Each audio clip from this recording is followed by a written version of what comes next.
ये वास्तुशास्त्र उत्तर दक्षिण हमको पता चलता है, लेकिन उत्तर दक्षिण है क्या? ये प्राण की शक्ति है। हम बचपन से पढ़ा देते हैं बच्चों को कि सूर्य पूर्व में उगता है। मैं कहता हूं इससे गड़बड़ बात क्या सिखाते हैं हम। सूर्य जिस दिशा में उगता है उसको पूर्व कहते हैं, पूर्व में सूर्य नहीं उगता है। और उसको पूर्व क्यों कहते हैं? तो प्राण विद्या के कारण कहते हैं। सूर्य ही महाप्राण है, उससे ही प्राण प्राप्त होते हैं। तो उस दिशा को पूर्व क्यों कहते हैं? क्योंकि सूर्य के उगने से पूर्व प्राण आ गया, प्रकाश आ गया। पूर्व का अर्थ के पहले, सूर्य के पहले प्राण आया, इसलिए वो दिशा पूर्व है। सूर्य के जाने के बाद भी प्राण है, पश्च इसलिए पश्चिम है। जिधर जाने से प्राण की गति बढ़ते जाती है, मात्रा बढ़ती है, उत्तर लगातार बढ़ती जाती है, इसलिए उत्तर है।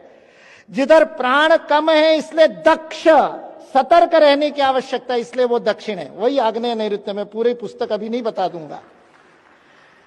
जब भारतीय शिक्षण मंडल में शिक्षा में भारतीयता पर काम कर रहे थे तो मन में प्रश्न आया, ये भारतीयता है क्या? तो ये विज्ञान जब भारतीयता का समझने की कोशिश की, ये जो भारतीयता का फिजिक्स समझने, कणाद का फिजिक्स समझने की कोशिश की, तब पता चला कि भौतिक शास्त्र तो केवल अन्नमय कोश से पूरा होता ही नहीं। By only studying matter you cannot study physics, you need to understand the underlying energy.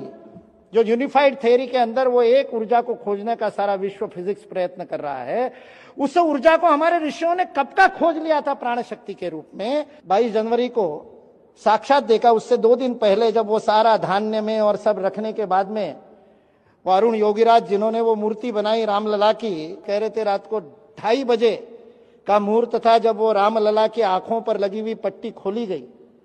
Arun Yogiraj कहता है मैं सामने बैठा था, मेरे आंखों में आंसू आ गए और वो साथ में जो कार्यकर्ता थे उनका हाथ पकड़ करके वो कंपित करके बोलता है, अरुण ये मूर्ति मैंने नहीं बनाई, ये मेरे रामलला नहीं है। क्योंकि मूर्ति का विग्रह बन गया था, पत्थर में प्राण प्रकट हो गया था। ये प्राण प्रतिष्ठा का विज्ञान भारत।